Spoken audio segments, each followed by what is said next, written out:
In the beginning, there were comic strips. Comic strips were very popular.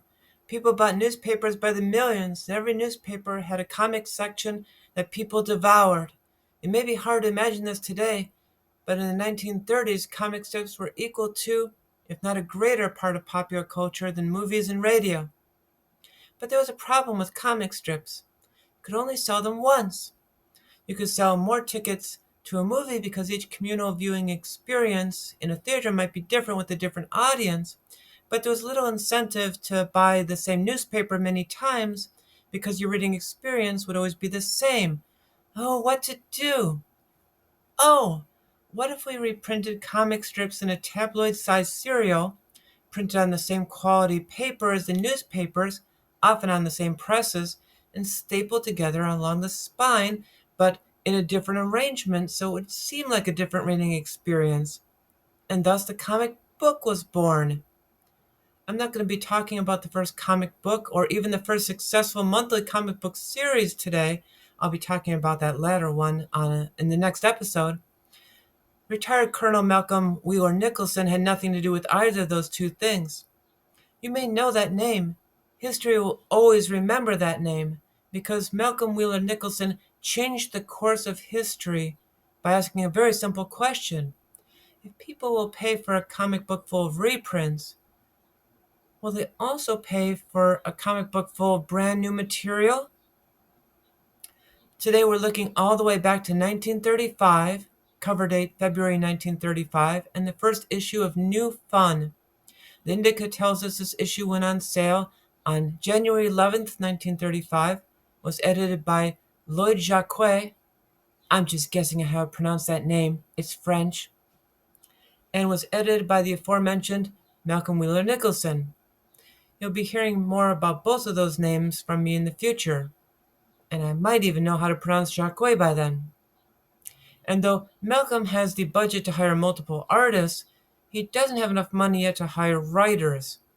He can't afford to poach professional comic strip writers, and he can't possibly poach professional comic book writers because that's not even a thing that exists yet. So as far as we know today, it appears Malcolm wrote most of these features himself. The tabloid-sized comic book was 36 pages long, with 21 pages of story, including one page of story that is found only on the cover, a concept that quickly goes away, and all the rest is ads and nonfiction filler. There is no one star to this book. It's not like a Superman book where obviously it's about Superman. There is no hero named New Fun that the book is named after. In fact, we won't be seeing Superman still for 3.5 more years, and there's nothing like the superhero genre between these covers. Instead, comic books were anthologies back then, just like the comic section of a newspaper, and every feature could be something entirely different, or of an entirely different genre, just like we get in this book. And just like in this book and in this Sunday section of newspapers, each installment is one page long, except for one 2-page text story, and I'll be talking about text stories more in the future too. The features begin right away on the cover with Jack Woods, the first comic book hero of the cowboy genre. This is pure cowboy genre down to the good guys wearing white hats, but not based on radio or movie serials. According to the researchers on comics.org, this is based on a story called The Aristocrat from Adventure magazine, published in 1928. This is something we'll see over and over again as pulp fiction becomes the template for comic book stories that can be plagiarized, I mean distilled down into fewer pages with the benefit of more illustration. Although I said there was no star in this book, Jack Woods gets both the cover and the text story, so you could make a case that he's the star character. The next serialized adventure feature was Sandra of the Secret Service. Now, before you get too proud of Malcolm for being so progressive on female leads, bear in mind that female-led adventure stories did very well in comic strips. There was Jane Arden, a plucky reporter, Myra North, a plucky nurse, Little Orphan Annie, a plucky, little girl. Annie was one of the megastars of 1930s pop culture, and we're going to talk about all three of those examples in future episodes. That said, making Sandra a member of an exotic occupation like spy does seem like a step up from the other examples who had more stereotypical occupations, and at least right away, she has no male fellow agents even backing her up. I'm not going to talk about every feature in this episode. We'll return to some of the ones with longevity again, and the ones without longevity, well, they don't really warrant much discussion. The last big point I wanted to make was that the placement of these stories was not random in these early anthologies, nor are they arranged in descending order of importance.